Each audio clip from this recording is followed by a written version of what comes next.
கன்னி, மாற்றம் ஒன்றே மாறாதது. என்னங்க பெரிய மாற்றம் ஏதாவது வரப்போதா இல்ல நாங்க இன்னும் அதே குழிக்குள்ளதான் இருக்க போறோமா அப்படின்ற மாதிரி உங்களுடைய ஒரு கேள்வி இருக்கு. எஸ், எனக்கு அது நல்லாவே புரியுது. எஸ், இந்த வீடியோல நம்ம அதை பத்தி தான் தெரிஞ்சுக்க போறோம். வீடியோவை தொடர்ந்து பாருங்க.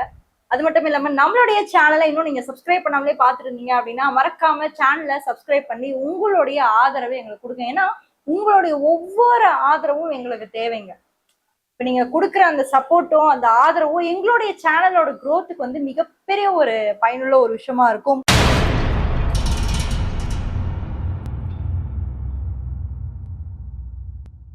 கன்னி, காலச்சக்கரத்துடைய 6வது ஒரு ராசி. இந்த ராசி அதிபதி யாருன்னு பாத்தீங்கன்னா இந்த ராசி அதிபதி புதன். சோ கன்னி ராசியோடைய அதிபதி யாருன்னு பாத்தீங்கன்னா புதன். புதன் ஸ்ரீமன் நாராயணன் அவர் தான் இந்த ராசியோடைய அதிபதியா இருக்காரு. இப்ப இந்த கன்னி ராசிக்கு நம்ம பார்த்தோம்னா கன்னி ராசிக்கு எங்க வராரு குரு பகவான், அதுதான் நம்ம பார்க்கணும். ஏன்னா நமக்கு ஆல்ரெடி வந்து சனி பகவான் ராசிக்கு 7ல இருக்காரு. அதுவே ஒரு பெரிய குடைச்சல். என்னடா இந்த குடைச்சல் எப்பதான் போகும், எப்பதானா நம்ம வாழ்க்கையில ஒரு நிம்மதி பிறக்கும் அப்படின்ற மாதிரி வந்து கன்னி ராசிக்கு உட்கார்ந்துட்டு இருக்கீங்க. ஆனா இந்த ராசிக்கு 11ஆம் இடத்துல வந்து இந்த குரு பகவான் வந்து அமரக்கூடிய இந்த தருவாயில நிறைய நல்ல மாற்றங்கள் உங்களுக்கு நடக்கலாம். எப்படி நடக்கலாம் அப்படின்னா இந்த குரு பகவான் வந்து உங்களுடைய 11ஆம் இடத்துல இருந்து எந்தெந்த வீடுகள்லாம் பாக்குறாரு அப்படின்னு நம்ம ஃபர்ஸ்ட் பாத்துடலாம். 3ஆம் வீடை பாக்குறாருங்க. 11ஆம் வீட்டுல இருந்து எங்க பாக்குறாங்கன்னா ஃபர்ஸ்ட் பாயிண்ட் வந்து 3ஆம் வீடு அப்படின்னு சொல்லக்கூடிய உங்களுடைய முயற்சி ஸ்தானத்தை பாக்குறாரு. அடுத்து 3ஆம் வீட்டை மட்டும் பார்க்கல, அதே மாதிரி 5ஆம் வீட்டையும் பாக்குறாரு. 5 அப்படின்றது உங்களுடைய பூர்வீக ஸ்தானம், உங்க சிந்தனை ஸ்தானம், உங்களோட குழந்தைகள் ஸ்தானம், இது எல்லாத்தையும் பாக்குறாரு. அடுத்து அதே 11ஆம் வீட்டுல இருக்கக்கூடிய இந்த குரு பகவான் உங்களுடைய 7ஆம் வீட்டை பாக்குறாரு. சோ சூப்பரா இருக்க போகுது. நிறைய கன்னி ராசியில இருக்கவங்களுக்கு வந்து பாத்தீங்கன்னா திருமண வயசுல இருக்கவங்களுக்கு எல்லாருக்குமே நல்ல ஒரு வாழ்க்கை துணை அமைஞ்சு நல்ல ஒரு மேரேஜ் வந்து உங்களுக்கு வந்து நடக்க போகுது. உங்களுக்கு அடுத்து ஒரு வருஷம் வந்து டும் டும் டும் தான். யாருக்கெல்லாம் வந்து இப்ப மேரேஜ் எல்லாம் பாத்துட்டு இருக்கீங்க சரியா அமைய மாட்டேங்குது, அந்த தோஷம் சொல்றாங்க மேடம், இந்த தோஷம் சொல்றாங்க மேடம், எந்த தோஷத்தை தான் நம்புறதுனே தெரியல மேடம் அப்படின்னுலாம் நீங்க வந்து யோசிச்சுட்டு இருந்தீங்கன்னா கவலையே வேண்டாம். ஒரு தோஷமும் உங்க ஜாதகத்துல இல்ல. குரு பார்வை கோடி நன்மை. எந்த வீட்டை குரு பாக்குறாரோ அந்த வீட்டுல வந்து கோடி நன்மை அப்படின்றத மட்டும் புரிஞ்சுக்கோங்க. ஏன்னா குரு பகவான் பொதுவாகவே ஒரு விஷயம் என்னன்னா குரு வந்து எந்த வீட்டுல இருக்காரோ அங்க பெருசா பலன் இருக்காது. அதான் உண்மை. நம்ம என்ன நினைச்சுக்கிறோம்னா எந்த வீட்டுல இருக்காரோ அங்க நல்லா பலன் கொடுக்காரு, ஓஹோ சூப்பரா இருக்க போகுது, ஓஹோ ஓஹோன்னு இருக்க போகுது அப்படின்லாம் வந்து யூடியூப்ல நிறைய இருக்கும். ஆனா உண்மையை நீங்க பாத்தீங்கன்னா அவர் இருக்கிற வீடை விட பாக்குற வீடுக்குதான் பலன்கள் அதிகம். எப்படி அதிகம்? ஏன்னா இப்ப அவர் 11ஆம் வீட்டுல இருக்காருங்களா, சோ 11ஆம் வீட்டுல இருந்து எந்தெந்த வீட்டை பாக்குறாரு? 3, 5, 7. சோ 11ஆம் வீட்டுல இருந்து 3ஆம் வீட்டுல பாக்குறதுனா இளைய சகோதரர்களால உங்களுக்கு இந்த டைம்ல ஆதாயம் கிடைக்க போகிறது. உங்க கூட பிறந்த இளைய சகோதரர்கள் இல்ல உங்க கூட இருக்கிற ஃப்ரெண்ட்ஸாலேயே உங்களுக்கு இப்ப நல்லா இருக்கும். இப்ப நான் ஃப்ரெண்ட்ஸோட இப்ப என் ஃப்ரெண்டு ஒருத்தர் இருக்கா மேடம், அவர் வந்து இப்ப ஒன்னா சேர்ந்து பிசினஸ் பண்ணலாம், இப்ப நீங்க இன்வெஸ்ட்மெண்ட் பண்ணுங்க நல்லா இருக்கு அப்படி இப்படின்னு சொல்றாரு. நான் பண்ணட்டுமா வேணாமா, இன்வெஸ்ட்மெண்ட் பண்றதுக்கு வாய்ப்பு இருக்கா? சூப்பரா இருக்கு, இன்வெஸ்ட்மெண்ட் பண்ணுங்க, தைரியமா இறங்கி பண்ணுங்க, ஒன்றும் பிரச்சனையே கிடையாது. தைரியமா நீங்க இந்த டைம்ல இறங்கி பண்ணீங்கன்னா அதுல நல்ல ஒரு அதி அற்புதமான ஒரு மாற்றத்தை நீங்க வந்து எதிர்பார்ப்பீங்க. இன்வெஸ்ட்மெண்ட் பண்ணி அதன் மூலியமா லாபத்தை சம்பாதிக்கக்கூடிய இடத்துல வந்து நீங்க இருக்கீங்க. இந்த ராசிக்கு 3ஆம் வீட்டை பாக்குறதுனால இன்வெஸ்ட்மெண்ட்டுக்கு நிறைய சான்ஸ் இருக்கு. ஃப்ரெண்ட்ஸோட சேர்ந்து இன்வெஸ்ட் பண்ணி ஒரு கூட்டு தொழில் ஸ்டார்ட் பண்ணலாம்.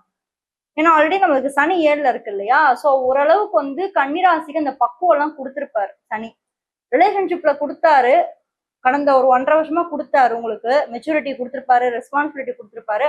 அட் த சேம் டைம் உங்களுக்கு தொழிலையும் அந்த ஒரு பக்குவத்தையும் மெச்சூரிட்டியும் அந்த ஒரு ரெஸ்பான்சிபிலிட்டியும் வந்து உங்களுக்கு வந்து குரு வந்து கொடுக்க போறாரு.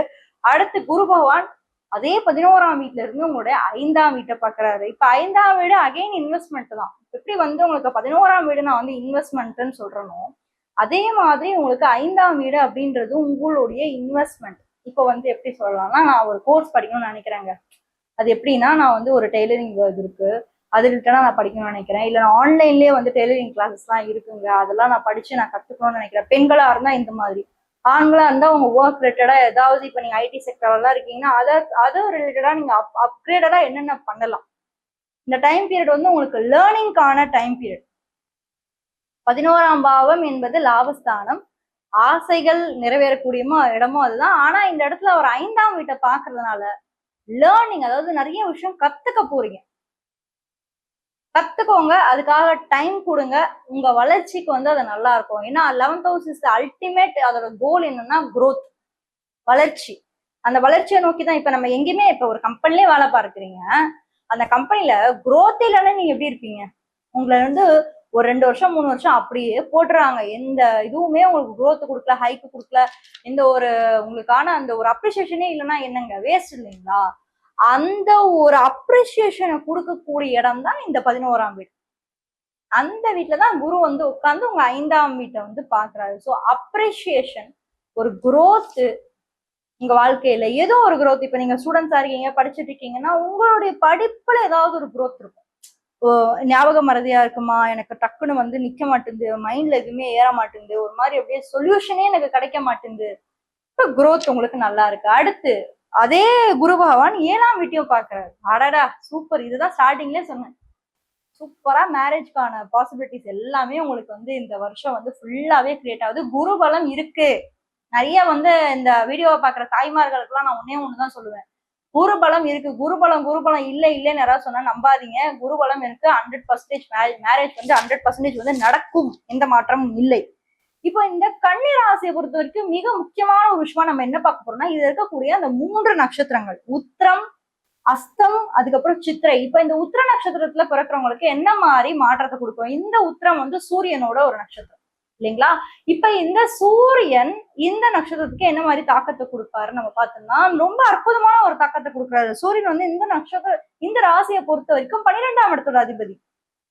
வெளிநாட்டு வாழ்க்கையை கூட அமைச்சு தரலாம், இல்ல வெளிநாட்டு யோகத்தை கூட உங்களுக்கு இந்த வருஷம் வந்து உங்களுக்கு கன்னிராசியில இருக்கவங்களுக்கு வெளிநாட்டு யோகம் கூட உங்களுக்கு வர்றதுக்கு வாய்ப்பு இருக்கு. அடுத்து ஹஸ்த நட்சத்திரம். ஹஸ்தம் அகைன் சந்திரனோட ஒரு நட்சத்திரம். இப்போ வந்து என்னன்னா தெளிவான முடிவு எடுக்க மாட்டீங்க. அடுத்த ஒரு வருஷத்துக்கு நான் ஓப்பனா சொல்லிடுறேன், அஸ்த நட்சத்திரம், கண்ணீர் ராசியில இருக்கக்கூடிய எந்த அஸ்த நட்சத்திரம் சந்திரனோட நட்சத்திரம். கொஞ்சம் நிதானமா பொறுமையா யோசிச்சு முடிவு பண்ணுங்க. எதுலையுமே டபக்கடின்னு குடிச்சிடாதீங்க, அதுக்கப்புறம் வெளியே வரவே முடியாது. ஒரு வருஷம் கேர்ஃபுல்லா இருக்கும். அடுத்து கண்ணீர் ராசியில இருக்கக்கூடிய சித்திர நட்சத்திரம். இந்த சித்திர நட்சத்திரத்துக்கு எப்படி இருக்க போகுது? சித்திரன் வந்து பாத்தீங்கன்னா செவ்வாயோட ஒரு நட்சத்திரம். இந்த செவ்வாய் வந்து இந்த இடத்துல வந்து உங்களுக்கு 3ஆம் இடத்தோட அதிபதி, அவரு 8ஆம் இடத்தோட அதிபதியா வர்றாரு. ஸோ 3 8 கூடியவன். ஸோ 3 8 கூடியவன் எப்படி இருக்க போகுதுன்னா, ஆயில்ல அதாவது ஹெல்த் ரிலேட்டடா கொஞ்சம் ப்ராப்ளம்ஸ் வரலாம் உங்களுக்கு இந்த டைம் பீரியட்ல. கன்னி சித்திரைக்கு ஹெல்த் ரிலேட்டடா கொஞ்சம் ப்ராப்ளம்ஸ் வரலாம். எலும்பு சம்பந்தமான விஷயங்கள கொஞ்சம் கேர்ஃபுல்லா பார்த்துக்கோங்க. நிறைய உங்களுக்கு எக்ஸசைஸ் தான் உங்களை காப்பாற்றும். ஏன்னா சித்திரை அப்படின்னாலே செவ்வாய் அப்படின்னாலே உடல் உழைப்பு, உடல் பயிற்சி தான். நிறைய உடற்பயிற்சி பண்ணீங்கன்னா நிறைய மாற்றங்கள், நிறைய பாசிட்டிவான டிரான்ஸ்ஃபர்மேஷன் வந்து உங்க லைஃப்ல வந்து அடுத்த ஒரு வருஷத்துக்கு வர்றதுக்கு ரெடியா காத்துக்கிட்டு இருக்கு. கண்ணிக்கு என்னதான் வந்து சனி 7ல இருந்தாலும் குரு கண்டிப்பா உங்களை காப்பாத்துவாரு. நல்லதே நடக்கும். சிம்மராசி பத்தி தெரிஞ்சுக்கணும், இந்த வீடியோல ஃபர்ஸ்ட் கமெண்ட்ல ஃபர்ஸ்ட் லிங்க்ல கொடுத்துருக்கேன், மறக்காம அதையும் போய் செக் பண்ணுங்க. யாராவது ஒரு ஃப்ரெண்டுக்கு இந்த வீடியோ ஒரு பயனுள்ள ஒரு தகவலா இருக்கும் அப்படின்னு நீங்க நினைச்சீங்கன்னா அவங்களுக்கு ஷேர் பண்ணி ஹெல்ப் பண்ணுங்க. தேங்க்யூ.